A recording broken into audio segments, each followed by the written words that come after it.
Ya, dan untuk membahasnya kita sudah terhubung dengan Muhammad Isnur, yaitu Koalisi Anti Persekusi.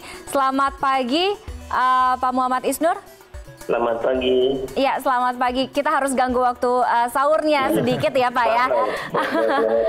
Iya, terkait dengan persekusi, Pak Isnur, kita melihat data dari SafeNet, jumlahnya cukup banyak, hampir 60-59 kasus di sepanjang bulan Mei 2017 atas tindakan persekusi ini. Anda melihat seberapa mengkhawatirkannya atau seberapa bahayanya tindakan persekusi ini? Kalau kita lihat mungkin 2 kasus yang terjadi pada beberapa hari belakangan atau seminggu belakangan lah kira-kira. PMA remaja 15 tahun, kemudian juga sebelumnya ada Dr. Viera Lovita. Artinya kan sudah merembet ke wilayah, artinya ada kecemasan, ketakutan dari pihak keluarga atas kasus ini.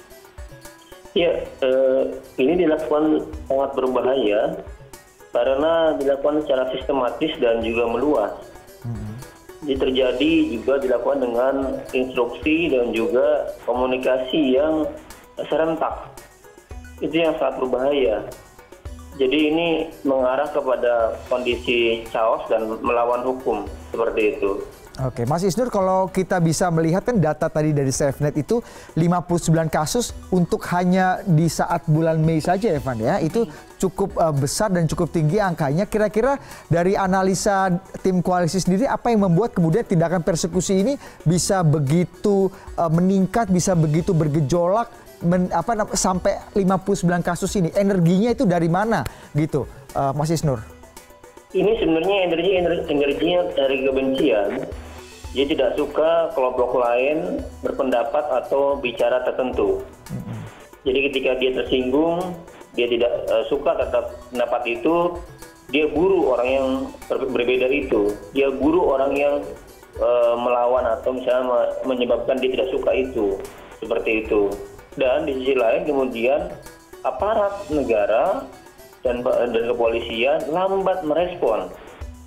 Misalnya yang terjadi di Padang, itu kan seolah-olah ada semacam denial, ada penyembunyian dari kepolisian dan aparat Pemda untuk mengatakan bahwa ada intimidasi terhadap Dr. Viera gitu. Yeah.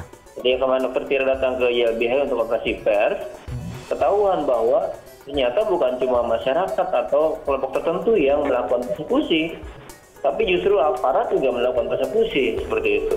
Nah itu kenapa tuh Mas Isnur? Harusnya negara atau aparat keamanan atau aparat pemerintah yang kemudian melindungi warga negaranya dari tindakan persekusi, kenapa juga bisa ikut terlibat, bahkan cenderung acuh tak acuh gitu Mas Isnur? Ini harus dicari penyebabnya apa ya, tapi ini tamparan keras buat lembaga-lembaga negara gitu, di atasnya Pak Jokowi dan juga beberapa instansi mendorong untuk misalnya agar lebih Pancasilais, kemudian dan lain-lain, tapi di lapangan justru aparatnya sendiri yang melakukan seperti ini.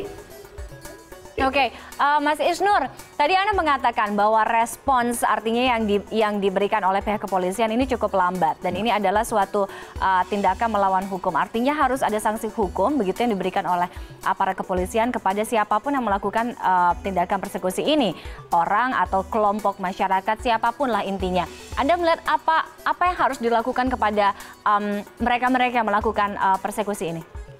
Pertama, kita apresiasi di kasus seorang anak 15 tahun PMA ya, di Jakarta yang kemudian kepolisian bertindak cepat. Walaupun itu juga sudah terjadi, anak ini jadi korban ya. Maka penting untuk di ujung tombak depan kepolisian tegas. Kalau ada upaya-upaya untuk persekusi seperti ini, dilakukan upaya-upaya yang polisi mampu. Baik itu preventif dan juga represif ya. Baik itu mencegah dengan cara apa, mengamankan evakuasi atau misalnya kemudian menghalau dan juga menangkap orang-orang yang melakukan. Nah kalau dengan tegas kepolisian memerintahkan menghentikan orang-orang ini dan menangkap para pelakunya, itu ada semacam deterrent effect, ada efek yang mencegah untuk meluas seperti itu. Oke, Mas Isnur, Anda melihat dengan adanya kasus-kasus 59 kasus persekusi yang terjadi sepanjang bulan Mei 2017 ini akan ada kekhawatiran juga di sedikit banyak orang-orang yang mungkin biasanya setiap hari berhubungan dengan media sosial adalah bagaimana kebebasan berpendapat. Ini juga akan menghambat kebebasan berpendapat seseorang dalam menyampaikan sesuatu, mungkin khususnya kalau kita lihat di ranah media sosial. Ya, ada fobia-fobia baru gitu, ya, Mas Isnur, untuk bisa bebas berpendapat. Ya, pada pokoknya kita harus menjaga sosial media kita. Ya. Kita tidak boleh sembarang berbicara, tidak boleh sembarang mengumbar. Tapi kalaupun kemudian ada sebuah kekeliruan dalam sebuah pendapat di sosial media, maka tidak boleh pihak manapun menghukumi secara langsung.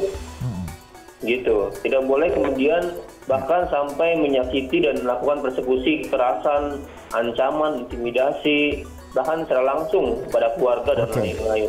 Itu sangat dilarang di negara hukum kita seperti itu. Mas Isnur, yang kemudian akan dilakukan oleh koalisi anti persekusi ini untuk bisa mungkin saja mengantisipasi atau mencegah atau mungkin mengadvokasi praktek-praktek seperti ini atau korban-korban persekusi ini, apa yang paling real yang bisa dilakukan oleh kelompok masyarakat sipil ataupun Anda semua dari koalisi anti persekusi ini, Mas Isnur? Sebenarnya ini tugas negara ya untuk kemudian mengawasi, melihat dan melindungi. Tapi karena kami melihat ya negara agak lambat di sini, makanya kami kemudian membuat koalisi ini dan membuat call center, juga pusat pengaduan. Jadi jika ada kemudian di antara kita yang diancam, diintimidasi, diserang, diteror gitu, dan ingin dapat bantuan hukum, perlindungan dan lain-lain, kita silakan mengadu, silakan kontak di hotline kami di 0812-8693-8292 atau ke email antipersekusi@gmail.com. Di kami ada tim terpadu bersama-sama dengan yang lain, dengan Gus Durian, dengan GP Ansor, dengan teman-teman di bagian psikologi.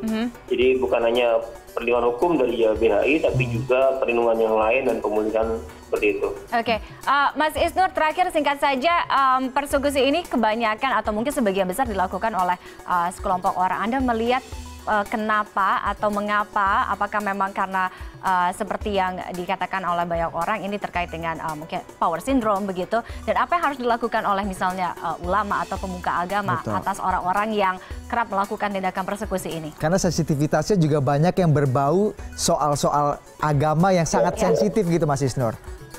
Jadi memang data yang dikeluarkan Safenet bersama kami itu kecenderungannya memang setelah pasca Ahok efek ya. Ya. Terutama terkait berkenaan dengan pimpinan organisasi Habib Rizik Syihab itu memang meningkatnya di wilayah itu. Nah, maka kemudian harapan kita kepada seluruh masyarakat, kepada tokoh-tokoh juga, kepada ulama, kepada misalnya Pemda, agar menenangkan warganya. Agar kemudian tidak membuat semakin panas dan kemudian menjadi gaduh gitu. Dan kepada yang memegang sistem misalnya kepada Kominfo, kepada kepolisian, untuk juga tegas mengawasi akun-akun dan lain-lain yang terus mempropaganda atau memberikan kampanye kebencian. Betul. Mas Isnur, boleh terakhir tadi Anda infokan lagi nomor yang bisa dihubungi hotline dari Koalisi Anti Persekusi dan juga email mungkin untuk masyarakat yang menyaksikan CNN saat ini. Teleponnya di 0812-8693-8292. Itu telepon atau SMS. Dan via email di antipersekusi@gmail.com.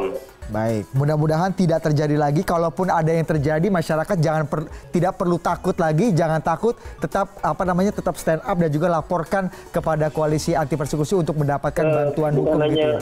Bukan hanya ke kami, tetapi kepada kepolisian tentunya. Kita harus saling menjaga, saling melindungi sebagai keluarga sama bangsa. Yang paling penting kalau mendapatkan tindakan persekusi atau mendapatkan intimidasi seperti itu, jangan pernah takut lagi gitu untuk masyarakat ya, Mas Isnur. Tadi kan juga sudah disampaikan soalnya oleh Kapolri bahwa akan backup begitu, jangan takut semua aparat kepolisian untuk menindak siapa saja melakukan persekusi. Terima kasih Mas Muhammad Isnur sudah bergabung dengan kami pada pagi hari ini.